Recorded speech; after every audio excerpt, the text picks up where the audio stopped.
Hi, happy Tuesday, everyone. I am Meredith, and I am here with our message for the 26th of September, 2023.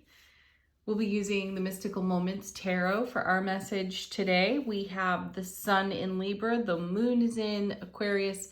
It will move into Pisces much later today.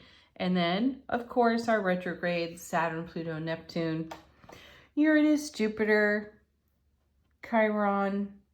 I think I'm leaving one out. I'm probably leaving one out.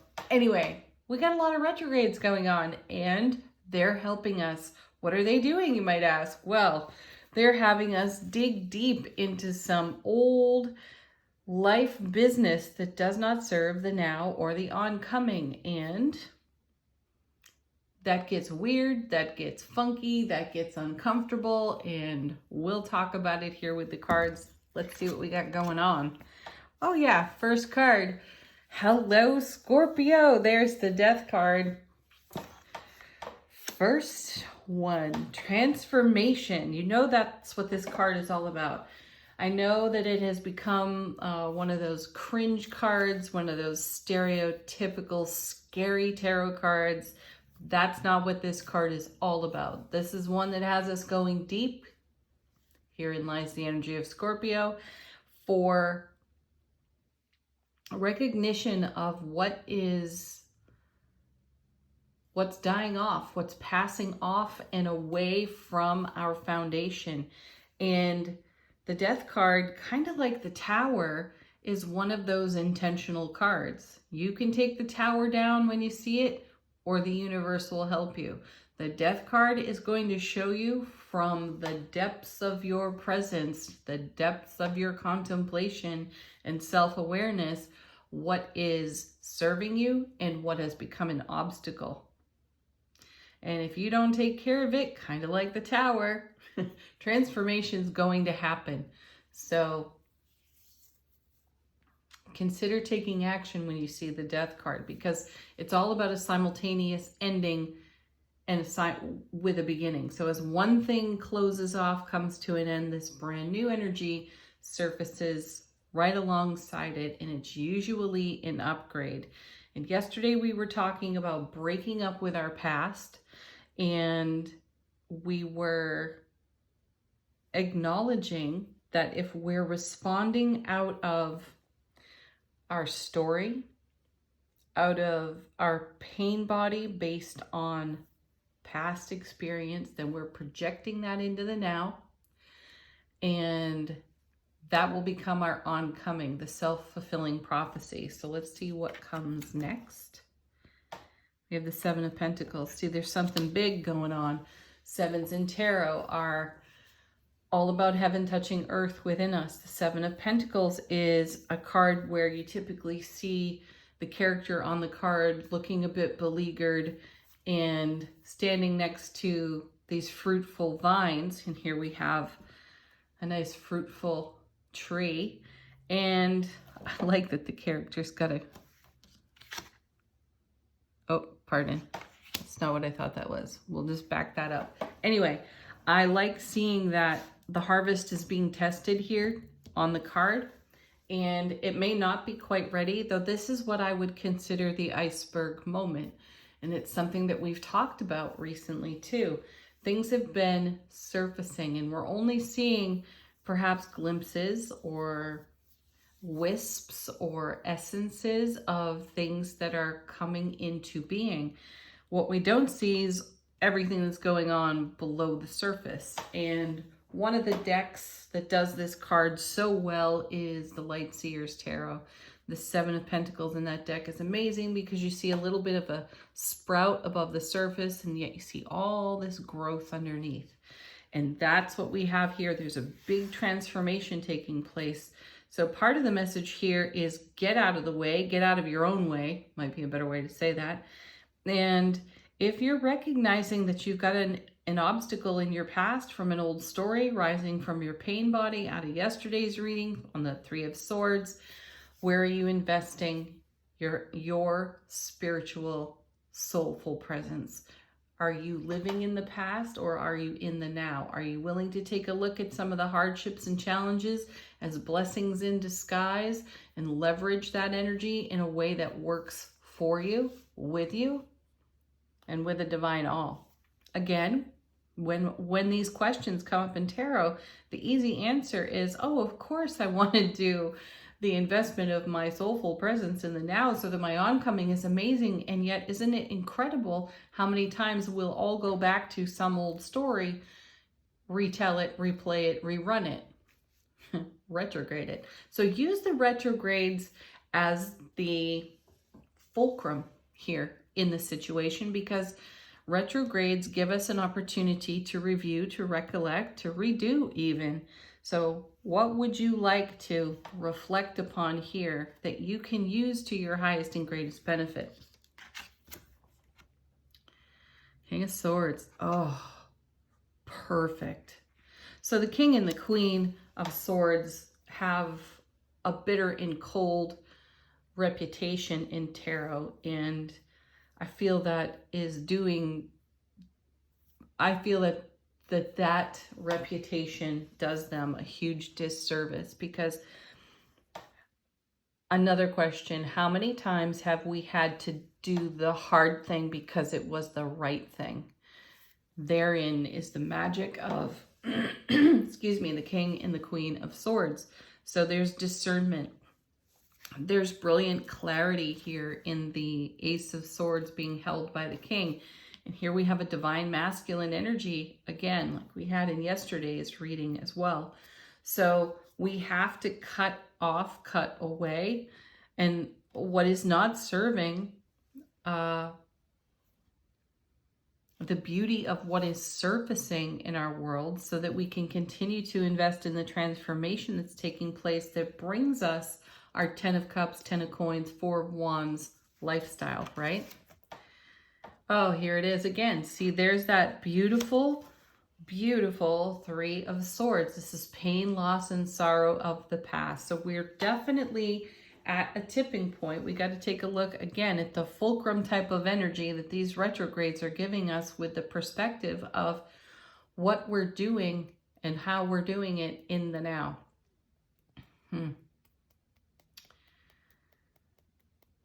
Wow. I feel here the universe is doing a tremendous amount of heavy lifting for us to just serve up, kind of on a silver platter through the retrograde energy, everything that we've got to take a look at. And we may be whining and complaining about some of these things, though. Let's all take a moment. Let's all take a breath for that pesky situation or circumstance that just keeps showing up and circling in the vulture thoughts of the ego. And let's all take literally a stab at it today with the discernment and brilliant clarity of our swords. Remember that the swords are about our words and the actions we take on those words, or the manifestations we create because of the words we speak. So how are you speaking over your life in general terms? How are you speaking over your life in manifestation terms? And how much love, kindness, and compassion are you showing yourself for weathering the 3 of Swords storm?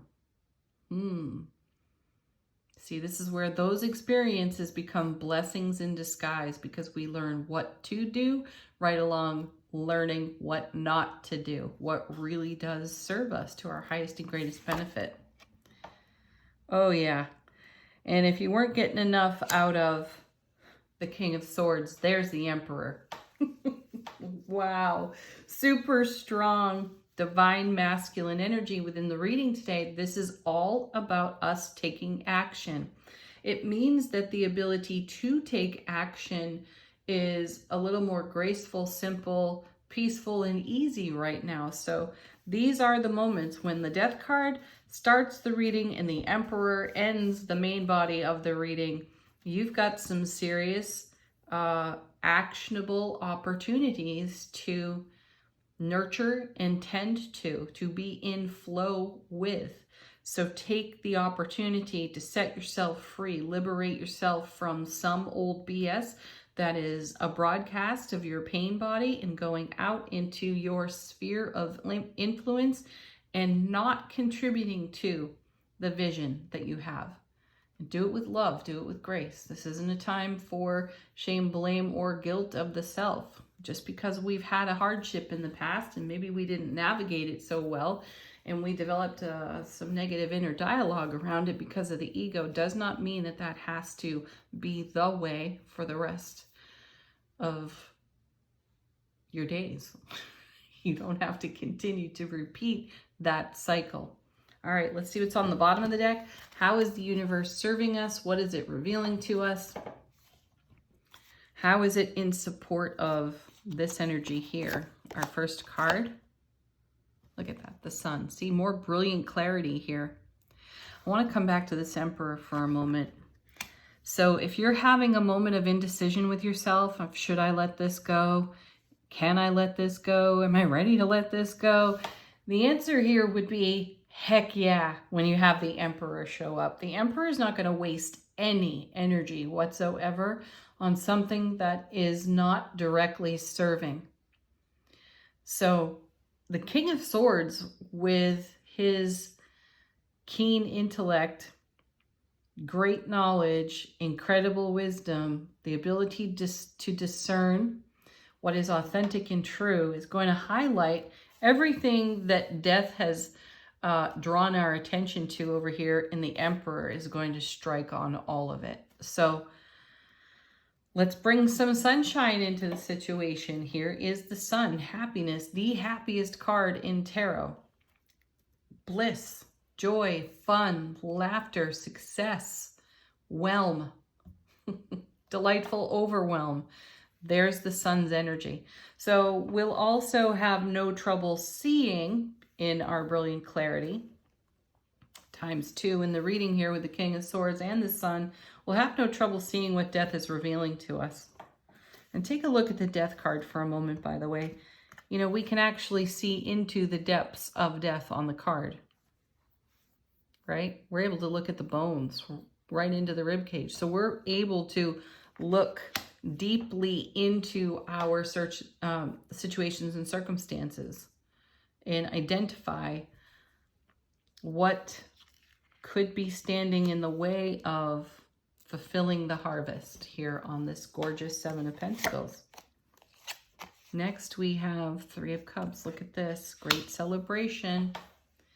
Those are the ladies from Strength, Temperance, and Justice on that card. This is a card of celebration. This is a card about successfully bringing energies together in emotional fulfillment, especially here with the Suit of Cups. It's the Ace of Cups to the power of 3. That's a whole lot of bliss and delightful overwhelm coming out of the Ace of Cups there on that card. So there is an opportunity to free ourselves from this 3 over here, the Three of Swords, because this is an old story that does not fit into the new business, right? Okay, next card we have Ace of Swords. My goodness, now 3 times over in the reading, brilliant clarity and everlasting strength on this card, and a divine and cosmic gift of the clarity. So between the King of Swords, the Sun, and now the Ace of Swords, there's no way we are going to miss the transformation opportunity that's on offer to us in these moments. Now add this Ace to this 3, you get the Four of Swords, and that means that there's rest and relaxation on the other side of whatever is in transformation here. And do recall that I said earlier, it feels like the universe is really doing the heavy lifting for us, so take advantage of the opportunity. Next, we have another 3 of Wands. Yes, we have a whole new horizon that we're looking at. We've crossed a threshold. We've stepped through a doorway, and we have made an investment, 7 of Pentacles, and that harvest is almost in. It's going to be bigger, better, more joyous, and more incredible than we dreamed it in the first place. That's the iceberg. That's the iceberg scenario that I was talking about when we turned this card over. So there's a great big deal underway. There's a whole lot surfacing in the direction of heaven touching earth within us. And this is exactly what we're focused on in the Three of Wands. So let's do the Three of Wands and the Three of Cups. Allow those 2 threes to do a lot of spiritual journey work on this Three of Swords. And remember to have some gratitude for your Three of Swords. Yeah, great success is ours. There's the Six of Wands. 3s and 6. Nice. There's a lot of transformational change happening here and a lot of manifestation in evolution. So do the journey work, folks. It's worth it. I know sometimes it sucks. Taking the high road and, you know, not getting to have a good old wallow in the ego. But we've had plenty of that. Let's do something different. Angel answers. If you got a question, put it to the deck. Looking for confirmation? Let these cards speak. Oh yeah, look at this. First one, emphatic success. It's what the Death card is bringing. It's what the Emperor is ready to take action on. Oh my God, seriously. Take action. Oh, we're card witching now. Oh, let go. I love when this happens. I've got goosebumps. I could pinch myself. 4 little cards are going to summarize the entire reading. Our next card is How Sweet It Is, Forgiveness. 3 of Swords. It's really okay. Let go. Oh, someone super special and sweet. As often said, we tend to ride ourselves pretty hard. It's okay to take the spurs off.